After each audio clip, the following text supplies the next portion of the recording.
السلام علیکم۔ ہمارے ارد گرد ہمارے معاشرے میں بہت سارے ایسے لوگ ہوتے ہیں جو کہ اپنی محبت کا معیار بھی اپنے چاہنے والے کے ماضی پہ رکھتے ہیں۔ اگر اس کا ماضی اس کو پسند نہ آئے تو اپنی محبت چھوڑ دیتے ہیں۔ مخلص عورت آج کی کہانی کا عنوان ہے۔ اس کہانی میں بھی کچھ اسی طرح کی سچویشن ہے، تو کہانی شروع کرتے ہیں۔ ابراہیم وہ زمانہ گزر گیا جب کوئی مرد اگر مخلص عورت گوا دیتا تو دوسری مل جاتی تھی اس کو، کیونکہ دھوکے بازیاں تب عروج پہ نہیں تھیں۔ لیکن آج کسی مرد کا سب سے بڑا خسارہ ہی یہی ہے کہ کوئی مخلص عورت کھو جائے اس سے، کیونکہ اب تو بہت مشکل ہے کہ پھر دوسری ویسی مل جائے۔ دادا، آپ مجھے یہ سب کیوں بتا رہے ہیں؟ ابراہیم، میں تمہاری ماں بھی رہا ہوں اور باپ بھی۔ تمہاری آنکھیں دیکھ کر بتا سکتا ہوں کہ مسئلہ گھر اور گاڑی کا نہیں ہے۔ اس نے دادا کو ایک نظر دیکھا اور نظریں پھیر لی۔ کیوں جانے دیا اس کو جب محبت تھی؟ اب دادا سیدھا پوائنٹ پہ آ گئے تھے۔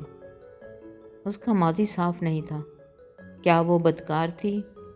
نہیں دادا، لیکن کیا؟ بولو، بتاؤ، کیا وہ بدکار تھی؟ ایسی بات نہیں ہے، لیکن آزاد خیال تھی۔ وہ ماضی میں کسی اور کی محبوبہ رہی تھی، اور حال میں؟ لیکن دادا، وہ ماضی میں تو ہم کیوں کسی کا ماضی اٹھا کے اس کے سامنے رکھ دیتے ہیں؟ ایک لڑکی حجاب نہیں کرتی تھی، اب کرتی ہے۔ ایک لڑکا شراب کا عادی تھا، اب نہیں کرتا۔ تو ہم انسان کیوں اس کے خدا بن جاتے ہیں اور بار بار اسے یہ بتاتے ہیں کہ وہ کیا تھا؟ کیوں ہم اسے بھولنے نہیں دیتے؟ اب دادا کا لہجہ بہت سخت تھا، اور یہ لہجہ ابراہیم کے لیے آج پہلی ہی بار ہوا تھا۔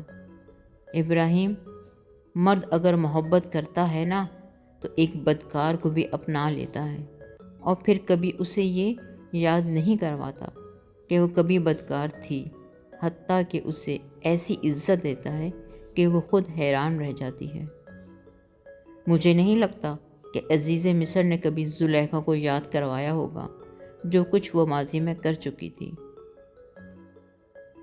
اور کسی صحابی نے عمر بن خطاب کو جتایا ہوگا کہ وہ ماضی میں کون تھے۔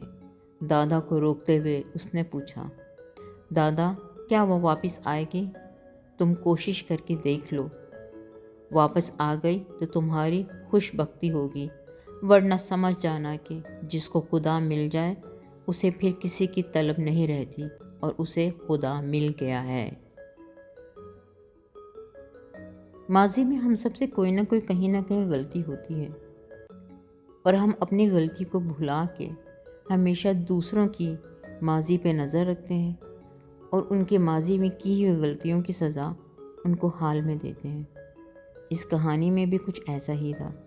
امید کرتی ہوں کہ آپ کو یہ کہانی اچھی لگی ہوگی، اور اس کہانی سے ہم سیکھیں گے کہ ہمیں ماضی کی ہوئی غلطیاں اپنی اور دوسروں کی بھلا کر ایک دوسرے کو اپنا لینا چاہیے، اور اپنی زندگی کا نئے سرے سے آغاز کرنا چاہیے۔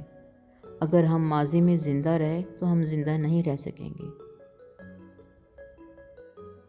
پلیز میرا چینل دیکھتے رہیے، ویڈیو لائک کرتے رہیے، اور میرے چینل کو اردو کی باتیں کو سبسکرائب کیجیے۔ اللہ حافظ۔